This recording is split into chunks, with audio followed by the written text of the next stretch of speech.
How to create a Testflight account. Follow these steps. To use Testflight, you don't actually create a Testflight account separately.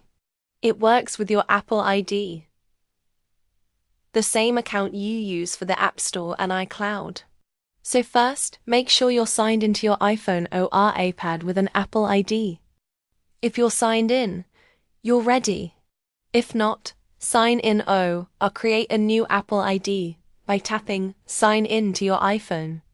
Next, go to the App Store and search for Testflight. Tap Get to download and install it. Once Testflight is installed, you're ready to join beta apps, but you'll need an invitation link. You can get this from a developer via email or website. Public Testflight links, for example. Join beta for XYZ app. Tap the invitation link on your device. IT will automatically open the Testflight app and show the app available for testing. Tap Accept, then tap Install. That's IT.